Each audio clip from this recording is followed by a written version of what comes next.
अच्छे लोगों के साथ हमेशा बुरा क्यों होता है? गीता में श्री कृष्ण ने दिया है अर्जुन को इसका जवाब। श्री कृष्ण ने अर्जुन को जवाब देते हुए समझाई है, ये बात लोगों को उनके कर्मों का फल हमेशा मिलता है। गीता सार। आपने महसूस किया होगा कि जो लोग अच्छे कर्म करते हैं वो परेशान रहते हैं, वहीं जो बुरे कर्म करते हैं वो खुशी से रह रहे होते हैं। अच्छे कर्म करने वाले परेशान होते हैं कि आखिर उन्हें इतनी परीक्षा क्यों देनी पड़ रही है, जबकि जो अधर्म की राह में हैं वो खुश हैं और जिंदगी का लुत्फ उठा रहे हैं। अगर आपके मन में भी ये सवाल आया है तो आज हम आपको इसका जवाब देंगे। ये जवाब वो है जो भगवत गीता में लिखा है और श्री कृष्ण ने अर्जुन को दिया था। भगवत गीता में वर्णित कथा के अनुसार जब भी अर्जुन के मन में कोई दुविधा होती थी तो वो श्री कृष्ण के पास पहुंच जाते थे। एक बार की बात है, अर्जुन ने भगवान श्री कृष्ण के समीप आकर कहा कि वो दुविधा में हैं और इसका जवाब वो श्री कृष्ण से चाहते हैं। श्री कृष्ण ने पूछा कि क्या सवाल है?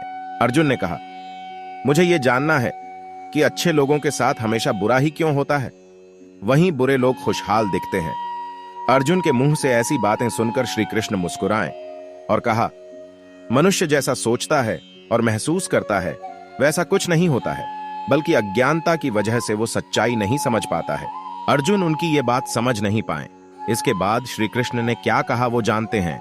श्री कृष्ण ने अर्जुन से कहा, पार्थ, मैं तुम्हें एक कथा सुनाता हूं, उसे सुनकर तुम समझ जाओगे कि हर प्राणी को उसके कर्म के हिसाब से ही फल मिलता है। प्रकृति हर किसी को अपनी राह चुनने का मौका देती है। अब वो मनुष्य की इच्छा पर निर्भर करता है कि उसे धर्म की राह चुननी है या अधर्म की।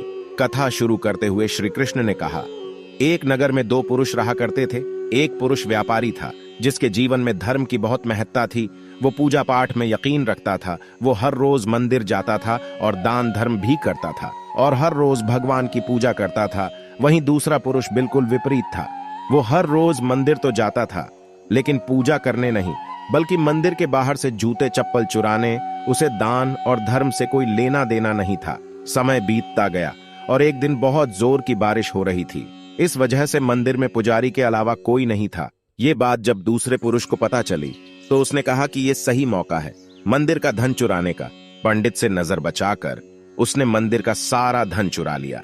उसी समय धर्म कर्म में विश्वास रखने वाला व्यक्ति भी मंदिर पहुंचा। दुर्भाग्य से मंदिर के पुजारी ने उसे ही चोर समझ लिया और चिल्लाने लगे। वहां लोग एकत्र हो गए और उसे बहुत मारा। किसी तरह वो बचते बचाते वहां से निकला तो दुर्भाग्य ने उसका साथ वहां भी नहीं छोड़ा। मंदिर के बाहर वो एक गाड़ी से टकरा गया और घायल हो गया।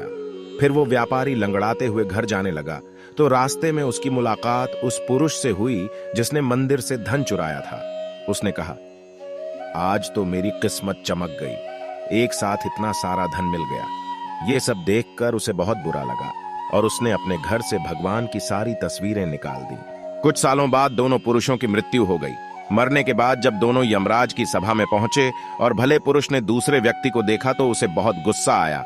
उसने क्रोधित होकर यमराज से पूछ ही लिया, मैं तो हमेशा अच्छे कर्म करता था, दान में विश्वास रखता था, उसके बदले जीवन भर मुझे अपमान और दर्द ही मिला और इस व्यक्ति को नोटों से भरी पोटली।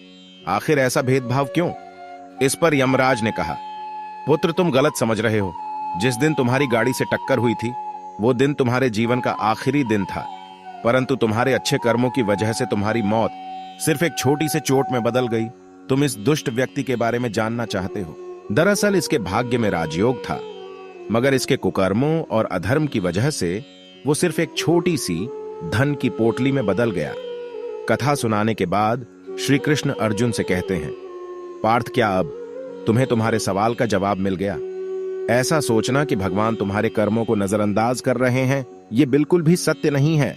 भगवान हमें कब क्या किस रूप में दे रहा है मनुष्य को समझ में नहीं आता है, मगर आप अच्छे कर्म करते रहें तो भगवान की कृपा हमेशा बनी रहती है। इसलिए अपने अच्छे कर्मों को बदलना नहीं चाहिए, क्योंकि उसका फल हमें इसी जीवन में मिलता है। इसलिए मनुष्य का फर्ज है कि वो हमेशा अच्छे कर्म करते रहें, क्योंकि श्री कृष्ण ने गीता में भी बताया है कि किसी के द्वारा किया गया कर्म बेकार नहीं जाता है, चाहे वो अच्छा हो या बुरा।